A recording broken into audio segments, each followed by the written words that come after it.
नमस्ते। मेरे साथ प्रोफेसर अभय दुबे हमेशा की तरह सप्ताह की बात करने के लिए। प्रोफेसर साहब, आज की तो सबसे बड़ी खबर यही है कि सीतारमैया जी और डीके शिव कुमार साहब ने एक साथ बैठ के नाश्ता किया। कावेरी शायद वहां का ऑफिशियल चीफ मिनिस्टर का रेजिडेंस है।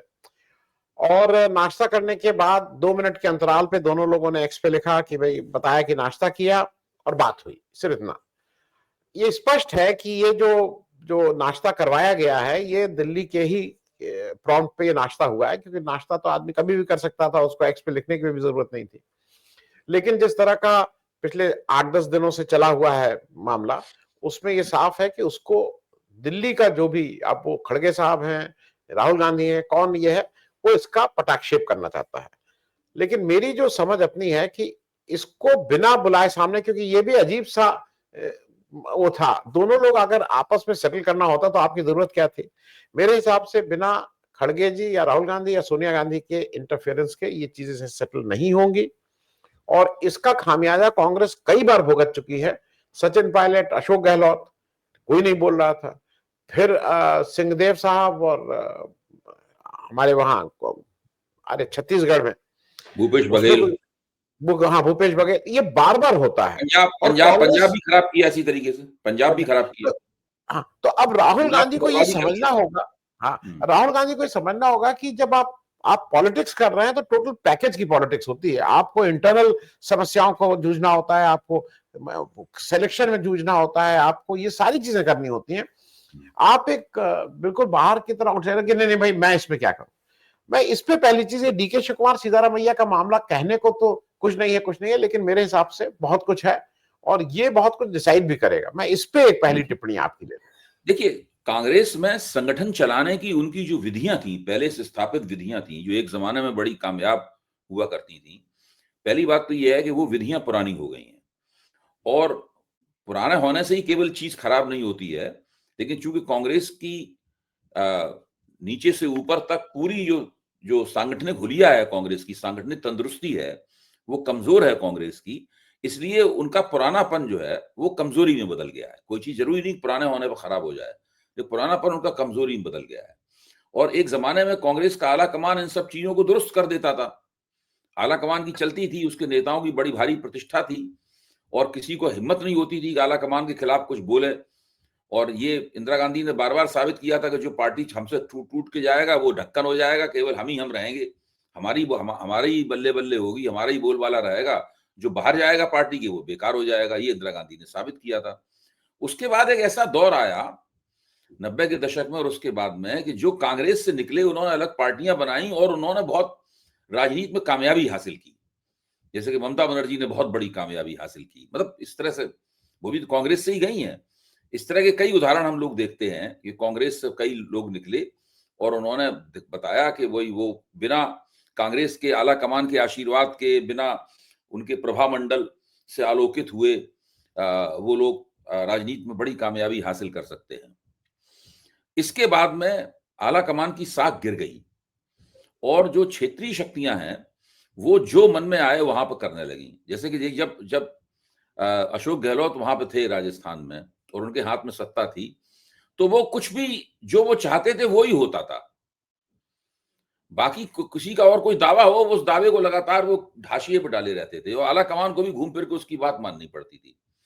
या फिर पंजाब जैसी स्थिति होती थी, वहां पे राजा साहब थे, तो राजा साहब की जब तक चली, राजा साहब जब तक चली, उसके बाद प्रियंका गांधी ने और राहुल गांधी ने मिलकर राजा साहब को ढक्कन बना दिया, बेइज्जत करके निकाल दिया। और उसके बाद उन्होंने सही आदमी का चुनाव नहीं किया, एक कॉमेडियन का चुनाव किया जो इस वक्त तमाम सारे चैनलों में बैठ के ठाके लगा के हंस रहा है, और वो साथ में ऐसा भी लगता है ऐसे कि वो प्रियंका गांधी के ऊपर भी हंस रहा है और पंजाब कांग्रेस के ऊपर भी हंस रहा है। सिद्धू की बात कर रहा हूं मैं। इसके ऊपर भरोसा किया उन्होंने राजा साहब को रिप्लेस करने के लिए। तो ये स्थिति है। कर्नाटक की जो स्थिति है उसमें हम सब जानते हैं कि इन दोनों के बीच में पुरानी लांग डांट है, पुरानी प्रतियोगिता है। दोनों ये मानते हैं कि कांग्रेस उनकी वजह से चुनाव जीतती है।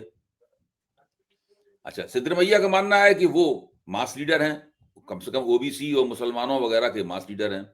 शिव कुमार का मानना है कि उनके पास मालटाल है, संसाधन है, और बहुत अच्छे प्रबंधक हैं, मैनेजर, और वो न केवल कर्नाटक कांग्रेस में अपना योगदान करते हैं, बल्कि दूसरे प्रांतों में भी योगदान करने के लिए तैयार रहते हैं। मतलब वो अपने आप को एक तरह से कांग्रेस का ट्रबल शूटर, कांग्रेस का एक बड़ा ट्रबल शूटर मानते हैं, संकट मोचक मानते हैं। अच्छा, अब उन्होंने, जहां तक मेरी जानकारी है, उन्होंने आला कमान के सामने कई तरह से कह के ये प्रस्ताव रखा है कि भाई या तो आप हमें अभी बना दीजिए मुख्यमंत्री सिद्धरमैया को हटाकर, या फिर हमें इस बात की आप बिल्कुल सिक्का बंद हलफनामा दे दीजिए मुझे कि अगर चुनाव जीतेगी कांग्रेस जो, तो हमें ही बनाया जाएगा मुख्यमंत्री। और कह रहे मेरी तरफ से ये गारंटी है कि हम दोबारा कांग्रेस को जिता के ले आएंगे सत्ता में। अच्छा, आला कमान जो है वो हर दुविधा का शिकार है। उसको क्या लगता है कि ये दोनों ही व्यक्ति कांग्रेस के सत्ता में आने के लिए जरूरी हैं, और अगर सिद्धरमैया को उन्होंने हटाया मुख्यमंत्री पद से अभी, ये सिद्धरमैया को एहसास हो गया कि अगली बार मुझे मुख्यमंत्री नहीं बनाया जाएगा, तो फिर सिद्धरमैया उतने मन से कांग्रेस का काम नहीं करेंगे, वो फिर अकेले पड़ जाएंगे डीके शिव कुमार, और अकेले डीके शिव कुमार मिलके शायद उतने प्रभावी नहीं होते हैं। जब डीके शिव कुमार और सिद्धरमैया की जोड़ी कर्नाटक में कांग्रेस के लिए काम करती है, तब वो ज्यादा प्रभावी होती है। तो ये जो हालात बने हैं, इसमें कांग्रेस कहते हैं डबल बाइंड में है, मतलब जो है, तो वो ठीक ही नहीं कर पाते हैं इसको। और आपने कई राज्यों का नाम लिया, छत्तीसगढ़ का नाम लिया आपने, पंजाब का नाम लिया आपने, राजस्थान का नाम लिया, अब कर्नाटक में वही घटित हो रहा है। अब आप इसके मुकाबले दूसरी सबसे, जो देश की सबसे बड़ी पार्टी है भाजपा, आप भाजपा को देखिए। भारतीय जनता पार्टी में किसी की हिम्मत नहीं है कि वो आला कमान के खिलाफ विद्रोह कर सके। अब हम लोग उसको व्यंग से और कटाक्ष के रूप में कहते हैं कि भाई वहां तो दो लोगों की तानाशाही है पार्टी के अंदर। देखिए, हम जो चाहे कह सकते हैं, लेकिन कोई भी पार्टी बिना सेंट्रलिज्म के, सेंट्रल लीडरशिप का रुतबा का आदेश मानना नहीं चल सकती है। पार्टी के भीतर के लोकतंत्र का मतलब ये नहीं है कि जो चाहे वो सेंट्रल लीडरशिप की अथॉरिटी को फ्लाउट कर दे, उसको अंगूठा दिखा दे जो चाहे, ये नहीं होता है उसमें, वरना कोई पार्टी नहीं चल सकती। पार्टी मत बनाओ भाई ना, सब लोग अलग अलग अपनी अपनी दुकानें खोले रहो उसमें। तो ये ऐसा तो नहीं है कि ये तो कर पाना बहुत मुश्किल है। तो ये जो स्थिति है, इसमें राहुल गांधी को, मल्लिकार्जुन खड़गे को, सोनिया गांधी को मिलकर ये तरीका खोजना होगा कि वो ऐसा, अगर सत्ता में आ जाते ये लोग तो शायद इनकी अथॉरिटी ज्यादा बढ़ जाती। अब लोगों को ये भी लगता है कि ये तो इनका काम है केंद्र में सत्ता में आना, इन लोगों का काम है, ये अपने काम में नाकाम है। भाई जो राज्यों में बैठा हुआ है नेता, जो राज्य की स्टेट की पॉलिटिक्स करता है, वो ये कैसे आपस में कैसे बात करते होंगे वो? आप कल्पना कीजिए कि लोग आपस में बैठे हुए हैं वहां पे बंगलोर में बैठे हुए बात कर रहे हैं, और उस वक्त चर्चा चल रही है कि भाई राहुल गांधी आजकल क्या कर रहे हैं, सोनिया गांधी क्या कर रही है, खड़गे जी क्या कर रहे हैं। तो भाई इनका काम है केंद्र में सत्ता में आना, मोदी को हराना। ये अपना काम तो कर नहीं पा रहे ठीक से, और हम लोगों को ये अनुशासित करने और विनियमित करने की कोशिश कर रहे हैं। हम इनकी बात क्यों माने, हम अपने तरीके से चलेंगे। तो ये जो पूरा माहौल बन गया है कांग्रेस में, ये माहौल ऐसा है जिसमें आपकी लगातार गिरावट ही होती चली जाती है, तो आगे बढ़ने का मौका नहीं मिलता। इन लोगों को कोई एक तरीका खोजना होगा, कुछ नियम बनाने होंगे, और कुछ उन नियमों को ठीक से लागू करना होगा। अगर ये नहीं करेंगे तो इनकी हर सरकार में, अब देखिए हिमाचल प्रदेश में भी वीरभद्र सिंह के परिवार में और सुक्खू के बीच में एक लगातार कभी ना खत्म होने वाली लांग डांट और जंग जो है वो लगातार चालू रहती है। उससे ऐसा लगता रहता है कि जैसे कि जो सुक्खू के अलावा दूसरा गुट जो है वो कहीं भाजपा के साथ साठगांठ किए हुए, और कभी भी लगता रहता है कि बीजेपी में चले जाएंगे या कुछ और कर लेंगे, अलग पार्टी बना लेंगे। तो इस प्रकार के खतरे लगातार मौजूद रहते हैं। कांग्रेस के लिए ये बहुत अजीब सी दुखदाई स्थिति है, और कांग्रेस को कुछ ना कुछ करना होगा। जी, मैं अपनी बात प्रसाद, मेरे हिसाब से कांग्रेस से ज्यादा राहुल गांधी को ये समझना होगा कि आज देश और पार्टी उनकी तरफ देख रहा है, और इस जिम्मेदारी से ये उनकी पूरी पर्सनैलिटी का एक वो हिस्सा है कि वो जनरली उनको लगता है कि इस पे न कन्फ्रंट करें, जो मैं जितना ऑब्जर्व किया है। और मैं एक चीज और कह दूं डीके शिव कुमार के पक्ष में, कि आज जो कांग्रेस की 3 जगह सत्ता है उसमें directly involvement DK Shivakumar का है। हिमाचल अगर वो नहीं होते तो इनके हाथ से सत्ता चली गई थी, इन्हीं के एक व्यक्ति ने, जो उसने तो करीब करीब दे ही दिया था बीजेपी को प्लेट में सजा के, वही हर तेलंगाना का इंचार्ज होके अगर डीके शिव कुमार वहां थे और उन्होंने वो विक्ट्री दिलाई। और कर्नाटक में भी ये भी मानना होगा कि प्रबंधन के अलावा उन्होंने बीजेपी के उस ऑनस्लॉट को बहुत सहा भी है। मतलब जेल गए हैं, ये गए हैं, सब अपना बिजनेस वो लगाए हैं। देश के मतलब चंद उनमें हैं जो पहले 2 4 5 जो पैसे वाले पॉलिटिशियन हैं, लेकिन कांग्रेस का कभी उन्होंने साथ नहीं छोड़ा। ऐसे में मुझे ऐसा लगता है कि जो जनरल सिंपैथी है वो डीके शिव कुमार के साथ है, नंबर 1। नंबर 2, लोग अब राहुल गांधी से उम्मीद कर रहे हैं। ये मामला बाकी किसी के बस का नहीं है। मैं एक दूसरी बात पे अब आ जाऊं, क्योंकि वो इंपॉर्टेंट है, उस पर एक छोटा आपका वक्तव्य ले लूं, हालांकि बात तो पुरानी हो गई है। मोदी जी ने जो राम मंदिर का उद्घाटन किया, वो 2 चीजें उसमें मैं इसलिए आपसे पूछ लूं। एक तो उन्होंने कुछ जिस ढंग से उद्घाटन किया और कुछ चीजें जो उससे हुई, वो ये बिल्कुल साफ हो गया कि राम मंदिर जो अयोध्या बना वो भारतीय जनता पार्टी का मंदिर बन गया है। क्योंकि अगर लोकल सांसद आप अवधेश प्रसाद जी को भी नहीं बुला रहे हैं, जो कि प्रोटोकॉल है, अगर आपके जिले में चीफ मिनिस्टर का कोई कार्यक्रम है, उनका कार्यक्रम है, तो आपको बुलाना ही बुलाना है। तो मेरे हिसाब से तो ये प्रिविलेज का भी मामला बनता है कहीं ना कहीं। ये कन्वेंशन की बात नहीं है। अगर इस तरह का कोई कार्यक्रम है सार्वजनिक, तो आपको बुलाना है। उसमें मोदी जी अवधेश प्रसाद को इसलिए बाहर किए, जो सभी लोगों का मानना है कि सारी लाइमलाइट नेशनल प्रेस को तो कंट्रोल कर लेते, इंटरनेशनल लाइमलाइट अवधेश प्रसाद के ऊपर रहती, और मोदी जी को स्वीकार नहीं था। मैं एक बहुत ही छोटा रिएक्शन ऑन राम मंदिर के उद्घाटन से बीजेपी का क्या क्या फायदा हुआ। मुझे नहीं लगता कि राम मंदिर के उद्घाटन से बीजेपी को उस किस्म का फायदा हुआ है जिस किस्म का फायदा राम जन्मभूमि। अबे भाई, ध्वजारोहण भाई हम लोग बोलने नहीं तो अभी हम लोग के पीछे लोग लग जाएंगे कि साहब वो ध्वजारोहण राम मंदिर की प्राण प्रतिष्ठा और ध्वजारोहण, मैं टेक्निकली करेक्ट कर देता हूं, पहले राम मंदिर की प्राण प्रतिष्ठा हुई और अब ध्वजारोहण है। इससे भारतीय जनता पार्टी को उस प्रकार के राजनीतिक लाभ नहीं हुए जैसे एक जमाने में 90 के दशक में और उसके बाद में राम जन्मभूमि आंदोलन के होते रहे, इसमें कोई शक की बात नहीं। लेकिन ये उनका विचारधारात्मक एजेंडा है, उनका राजनीतिक लाभ हो या ना हो, वो इसको लगातार जारी रखेंगे, तरह तरह से इसके अंदर कुछ ना कुछ करते रहेंगे। उसका कारण ये है कि जो आइडियोलॉजिकल पार्टियां होती हैं, यानी जो विचारधारा पर बहुत जोर देने वाली पार्टियां होती हैं, उनके पास एक अदृश्य इंजेक्शन होता है। आपको याद है जिस जमाने में पुराने जमाने में डॉक्टर लोग एक 100 सीसी का एक बहुत मोटा सा डरावना इंजेक्शन लेके चलते थे। तो इस तरह का उनके पास एक मोटा डरावना इंजेक्शन होता है जिसमें विचारधारा भरी होती है, और वो मानते हैं कि ये इंजेक्शन वो सबको लगाएंगे। और ये कम्युनिस्टों में भी है। मतलब लेनिन भी कहते थे कि मजदूर को अगर अपने हाल पे छोड़ दिया जाएगा तो वो फैक्ट्री को जला देगा गुस्से में आके, उसका शोषण हो रहा है। जबकि मजदूर को हमें ये विचारधारात्मक ट्रेनिंग देनी है कि वो फैक्ट्री पे कब्जा कर लेगा और फैक्ट्री को अपने मैनेजर बन जाएगा और फैक्ट्री को अपने हिसाब से चलाएगा। मतलब लेनिन का बहुत मशहूर है। तो वो कहते थे कि आइडियोलॉजी का इंजेक्शन लगाना पड़ता है, ये लेनिन का कहना है। मैं उसी बात को दोहरा रहा हूं। मतलब और सारी विचारधारात्मक पार्टियां, तो राम मंदिर और राम मंदिर की ध्वजारोहण, ये सब जो है, ये आप ही समझ लीजिए, उन्होंने जब प्राण प्रतिष्ठा की तब भी वो आइडियोलॉजिकल इंजेक्शन लगा रहे थे, अब वो ध्वजारोहण कर रहे हैं तब भी वो आइडियोलॉजिकल इंजेक्शन लगा रहे हैं।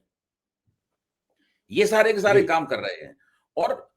और इससे आइडियोलॉजी वाला आदमी, इससे कोई फर्क नहीं पड़ता है कि उसका इंजेक्शन कामयाब हो रहा है कि नहीं हो रहा है, वो लगातार उस काम को करता रहता है। अब देखिए बीजेपी, आप कल्पना कीजिए कि बीजेपी मान लो केंद्र सत्ता से हट जाती है, तब भी वो ये काम करते रहेंगे लगातार। जब उन्हें पता लग जाएगा कि इसका कोई फायदा नहीं हो रहा, फिर भी वो उस काम को लगातार करेंगे। तो वो, मुझे नहीं लगता कि इसके ध्वजारोहण से इनकी कोई, देखिए ध्वजारोहण करने से जो वहां पे योगी जी और मोहन भागवत और नरेंद्र मोदी, ये तीनों लोग थे। उससे पहले मोहन भागवत और योगी जी ने पूरे प्रबंध का बंदोबस्त वगैरह सब किया था। लेकिन नरेंद्र मोदी और योगी जी के बीच के अंदर जो विवाद है, जो झंझट है, जो रस्साकशी हो रही है, इससे रस्साकशी में कोई असर नहीं पड़ता। योगी जी में और दोनों उनके उप मुख्यमंत्रियों के बीच में रस्साकशी है, इस प्रकरण से वो रस्साकशी समाप्त नहीं होती। उत्तर प्रदेश में जो योगी जी पे जो राजपूतवाद का आरोप है, जिसकी वजह से भाजपा के जनाधार से जुड़ी हुई दूसरी जो बिरादरियों की पार्टियां हैं, वो दुखी और नाराज हैं, असंतुष्ट हैं, क्षुब्ध हैं, इससे उसके ऊपर कोई असर नहीं पड़ता। तो भाजपा की जो राजनीति है, इसी तरीके से मोहन भागवत और नरेंद्र मोदी के बीच में जो रस्साकशी है कि भाजपा का अध्यक्ष कौन होगा, इस घटना ध्वजारोहण से उसके ऊपर भी कोई असर नहीं पड़ता। तो ये एक प्रतीकात्मक घटना थी। इसका उनकी राजनीति को न पहले लाभ हुआ था प्राण प्रतिष्ठा के वक्त, न अभी कोई लाभ होगा। भाजपा की राजनीति राम मंदिर से परे चली गई है। भाजपा में जिस तरह सरकार चलती है, जिस तरह पार्टी चलती है, उसका अब राम मंदिर से कोई ताल्लुक नहीं रह गया है। राम मंदिर अब केवल एक सिंबॉलिक, एक प्रतीकात्मक चीज रह गया है, इसके अलावा नहीं। उसको लगातार झाड़ पहुंच के चमकाया जाता रहेगा, वहां पे पर्यटन करवाया जाता रहेगा, सरकार वो गवर्नमेंट स्पॉन्सर्ड पर्यटन होगा, ये सब चीजें जारी रहेंगी। और आगे भाजपा की सरकार नहीं रहेगी, कोई और सरकार आएगी, वो उसका रख रखाव और मेंटेनेंस करेगी। जी जी जी। मैं एक चीज और जरा, ये आईएमएफ का कल आया और उन्होंने भारत की रेटिंग गिरा दी है डेटा को लेके, और उनका कहना है कि हमारे बहुत अनरिलायबल डेटा होते हैं, विश्वसनीय नहीं है। और ये लगता भी, मतलब सभी लोग ये मानते हैं, हमारे यहाँ तो प्रोफेसर अरुण कुमार इसको लगातार बोलते रहते हैं कि भाई ये डेटा ठीक नहीं है, डेटा ठीक नहीं है, डेटा। और ये अब आईएमएफ ने भी इस पे मुहर लगा दी है। हम सी हो गए, सी माइनस लास्ट है, सबसे नीचे की पायदान सी है, हम सी अभी यही कह सकते हैं, हम सी माइनस से ऊपर सी पे खड़े हैं। इसको लेके क्या, क्योंकि जो हम लोगों की, भाई मेरी तो बहुत ज्यादा समझ, क्या अंतरराष्ट्रीय बाजार में इससे फर्क पड़ता है? क्योंकि इन्वेस्टमेंट के डिसीजन लेते समय, जैसे हम ही लोग कोई म्यूचुअल फंड खरीदते हैं तो देख लेते हैं भाई कितना सेफ है, लगाना ठीक है कि नहीं, वो उसकी रेटिंग है। इस रेटिंग से भारत के ऊपर कोई असर पड़ेगा कि हम तो विश्व गुरु हैं, हम इसी उसमें खुश रहेंगे? नहीं, विश्व गुरु तो इन लोगों का नैरेटिव एजेंडा है, वो करते रहते हैं। उससे जो इन्वेस्टर्स होते हैं वो इस लफाजी से प्रभावित नहीं होते। इन्वेस्टर्स कुछ दूसरे मानकों को देखते हैं, दूसरा क्राइटेरिया है उनको देखने का। और वो इन्वेस्टर्स दो बातें देखते हैं। एक तो ये देखते हैं कि अर्थव्यवस्था कितना काम कर रही है, तीन बातें देखते हैं, ठीक काम कर रही है कि नहीं कर रही है। दूसरा ये देखते हैं कि ease of doing the business क्या है, मतलब बिजनेस करने में कितनी सरकार सुविधा दे रही है, कितनी रुकावटें हैं, कितनी आसानियां हैं, वो ये देखते हैं। और तीसरी बात ये देखते हैं कि भाई बाजार कितना बड़ा है इनका। तो चूंकि हिंदुस्तान की आबादी बहुत है, कहने के लिए हिंदुस्तान में केवल 11% लोगों के पास ही, ऊपर के 10-11% लोगों के पास ही क्रय शक्ति है, लेकिन संख्यात्मक दृष्टि से वो एक बहुत ही विशाल बाजार है।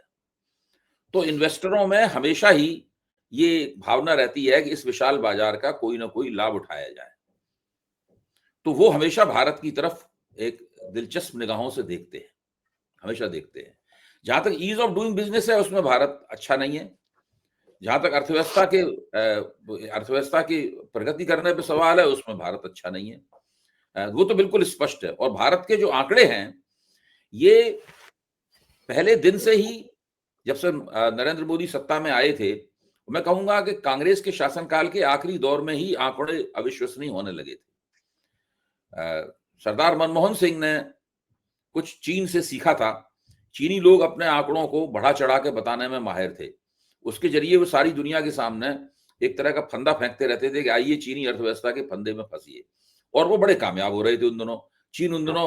चीन में जो जीडीपी के आंकड़े थे वो कुलांचे खा रहे थे। तो सरदार मनमोहन सिंह को लगा कि हम भी ऐसा कर सकते हैं, तो उन्होंने भी आंकड़ों का फर्जीवाड़ा थोड़ा बहुत शुरू किया, लेकिन उसके बाद जल्दी ही वो चुनाव हार गए, तो ज्यादा कुछ नहीं कर पाए। मोदी जी ने देखा कि भाई ये काम हम और भी अच्छे तरीके से करेंगे, और उन्होंने जम के आंकड़ों का फर्जीवाड़ा करना शुरू किया।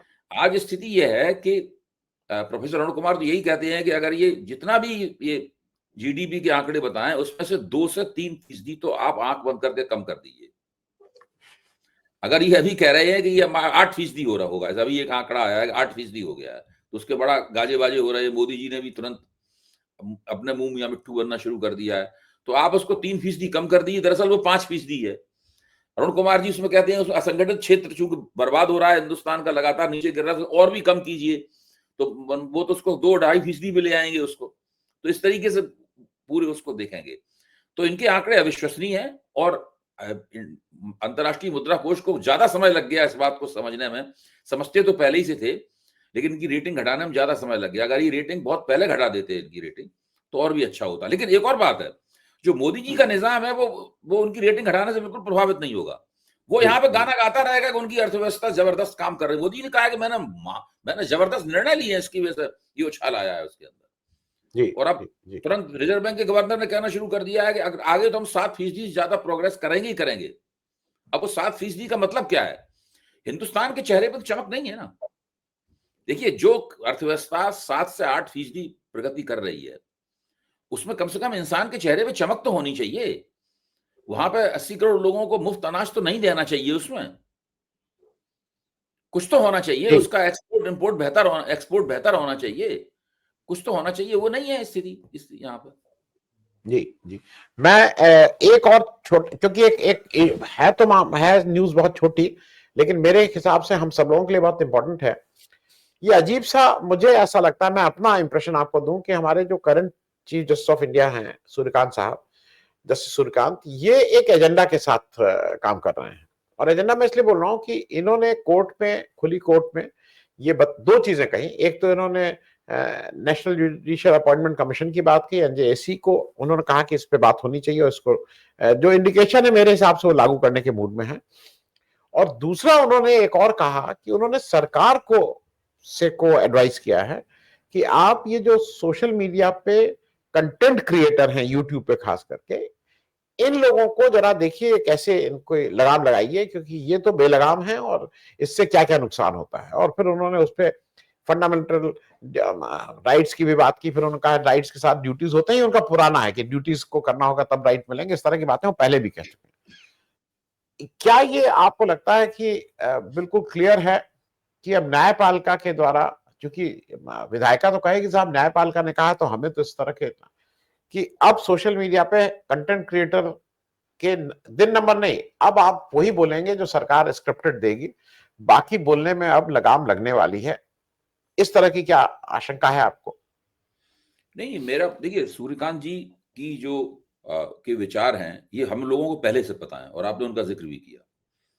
और ये कहना कि नागरिक को पहले अपना कर्तव्य पूरा करना चाहिए, उसके बाद अधिकारों के बारे में सोचना चाहिए, या अधिकारों की दावेदारी दूसरे नंबर पे है, कर्तव्य पूरा करना पहले नंबर पे है।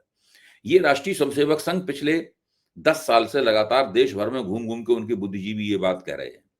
अभी जो संविधान दिवस था 26 तारीख को, उसमें नरेंद्र मोदी ने क्या किया कि हमारे जैसे मामूली लोग हैं उनको उन्होंने एक ईमेल लिखी नरेंद्र मोदी ने।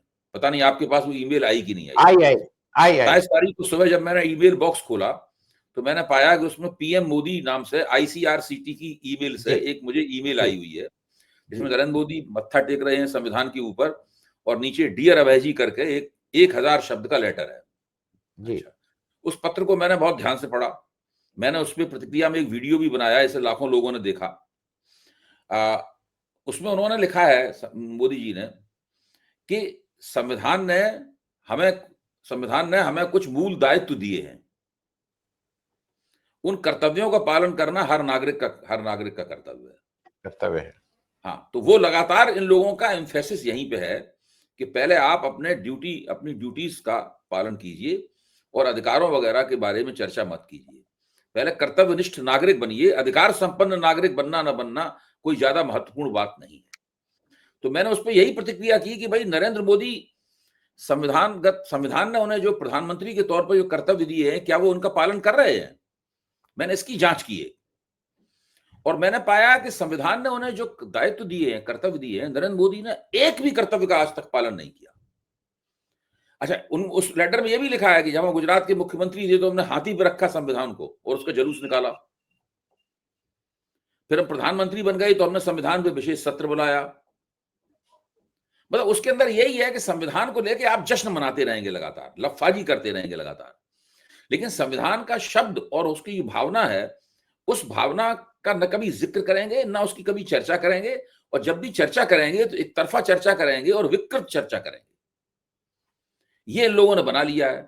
अच्छा, अब ये केवल सोशल मीडिया ही है जो सरकार के प्रति आलोचनात्मक रवैया अख्तियार करता है। मैं ये नहीं कह रहा हूं कि सोशल मीडिया में जो कुछ आता है मैं उससे खुश हूं या मैं उसकी तस्दीक करता हूं या मैं कहता हूं ऐसा ही होना चाहिए, ये मैं नहीं कह रहा हूं। सोशल मीडिया में भी हजारों कमियां हैं और सबसे बड़ी कमी सोशल मीडिया की ये है, जो हम लोगों ने जब वाशिंगटन डीसी में मीटिंग हो रही थी वहां भी अपने वक्तव्य में ही कहा था कि जो नरेंद्र मोदी चाहते हैं कि ओपिनियन का पोलराइजेशन हो जाए, और उन्होंने कर दिया है, जनमत का ध्रुवीकरण हो जाए। सोशल मीडिया ने उस ध्रुवीकरण को तोड़ने की बजाय उसको बढ़ाया है, वो भी अपने तरीके से जनमत का ध्रुवीकरण कर रहा है। तो पाले के दोनों तरफ जो है ना, जनमत का ध्रुवीकरण हो रहा है, हमें एक ध्रुवीकरण नापसंद है, एक ध्रुवीकरण पसंद है, इसका मतलब ये नहीं है कि ध्रुवीकरण की प्रक्रिया चल रही है वो ठीक है, वो ठीक है। तो सोशल मीडिया में भी बहुत सी कमियां हैं, इसमें कोई शक की बात नहीं है, लेकिन वो एकमात्र ऐसा मुकाम है जहां पर सरकार के प्रति आलोचनात्मक रवैया अख्तियार किया जाता है। सोशल मीडिया में ही ये जरूरत है कि नरेंद्र मोदी से कह सकता है कि आप दूसरों को उपदेश दे रहे हैं कि आप अपने कर्तव्यों की पूर्ति करें, आपने अपने कर्तव्यों की पूर्ति की है नहीं की है। जी हाँ, जी ये सोशल मीडिया ही बता सकता है। और हमारे मुख्य न्यायाधीश और प्रधानमंत्री मिलकर सोशल मीडिया से ये खूबी जो उसकी शार्पनेस है यहाँ पे जो ये इसको छीन लेना चाहते हैं उससे। बुनियादी बात ये है और कुछ नहीं। इस अगर वो ये काम न कर पाए, इसलिए बहुत जरूर इसमें सोशल मीडिया का भी कुछ दायित्व बनता है। वो दायित्व ये बनता है कि सोशल मीडिया पहले से ही संगठित होकर अपना अपना कुछ कील कांटा दुरुस्त कर ले। क्योंकि सोशल मीडिया में भी जिस प्रकार की भाषा का इस्तेमाल होता है या जो कभी कभी जिस तरह की बातें कही जाती हैं, एक तरफा बहुत ज्यादा मामला है, वो एक तरफ है, ये एक तरफ है, दोनों एक दूसरे के हमशक्ल बन गए हैं इस लिहाज से देखा जाए तो। मतलब नहीं, जो राम और श्याम की जोड़ी होती है, सेंसेशनल करने की जो होड़ है जी, सेंसेशनल करने की जो होड़ है, सनसनीखेज कर दो, झूठ। राम और श्याम की जोड़ी है, एक उसमें वो है विनम्र है और डरपोक है, और दूसरा बिल्कुल तलवारबाज है, तो वो मुक्केबाज है। तो ये जो बन गया है कंट्रास्ट एक दूसरे के बन गए हैं आप, लेकिन एक दूसरे के आईने में देख रहे हैं।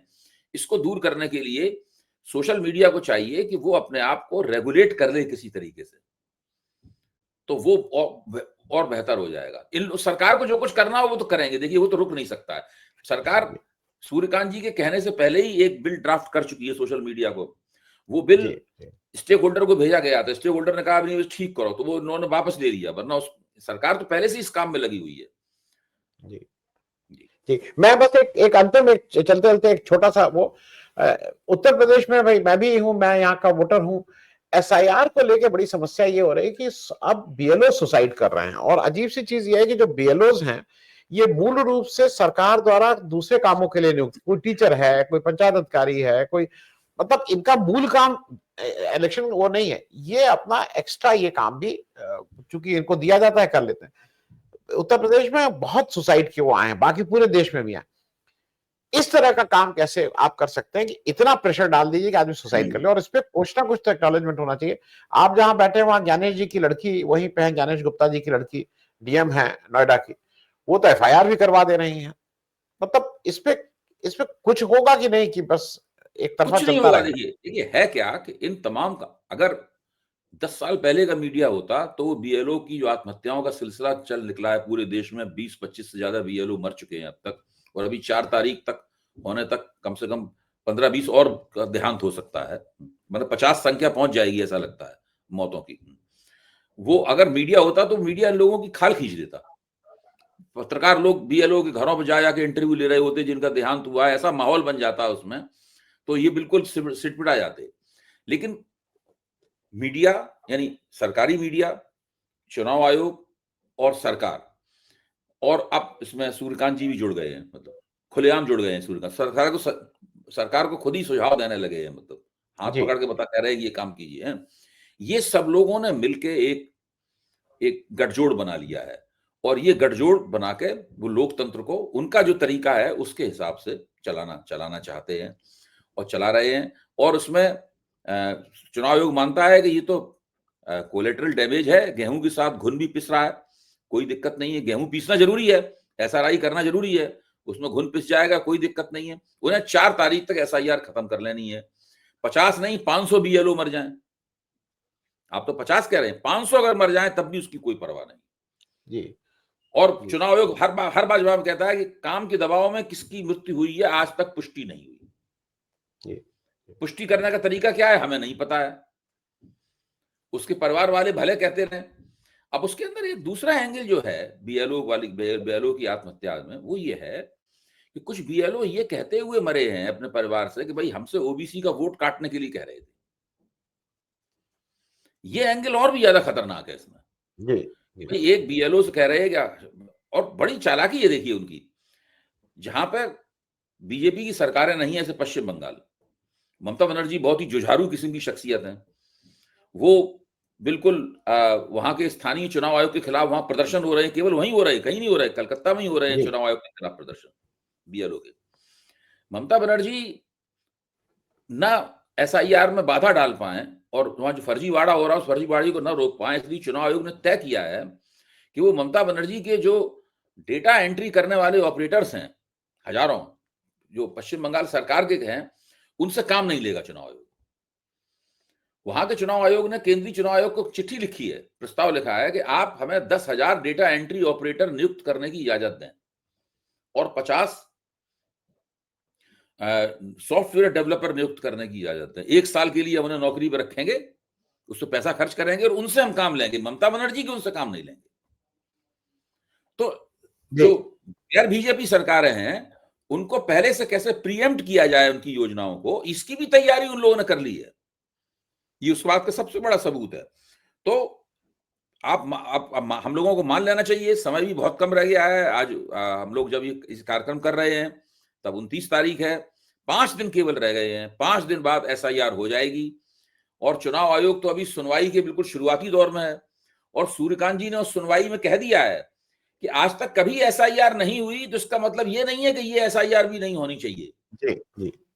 जब वकीलों ने, कपिल सिब्बल वगैरह ने, प्रशांत भूषण ने वहां दलील दी अदालत में कि भाई एसआईआर की कैटेगरी है ही नहीं, तो लोक प्रतिनिधित्व कानून में इसका जिक्र ही नहीं, हम लोग जो दिन रात बात कहते रहते हैं, तो उन्होंने कहा नहीं है तो क्या, आज तक नहीं हुई जिसका मतलब भी नहीं होनी चाहिए। तो मुझे नहीं लगता कि उनसे कोई राहत वगैरह मिलेगी। ये तो होगी एसआईआर, उसके बाद इससे कैसे निपटा जाएगा, जनता के बीच में कैसे जागरण किया जाए, जनता की अदालत कैसे लगाई जाए, इन सब बातों पर गौर करना चाहिए। राहुल गांधी कुछ कुछ इसकी कोशिश कर रहे हैं, लेकिन अभी तक जो दूसरे क्षेत्रीय दल हैं वो उनके साथ खड़े होने के लिए अभी तक तैयार होते नहीं दिखाई पड़ रहे हैं। मुझे उम्मीद है कि आगे खड़े होंगे। जी, बहुत बहुत धन्यवाद अभय भाई, thank you so much for joining, thank you.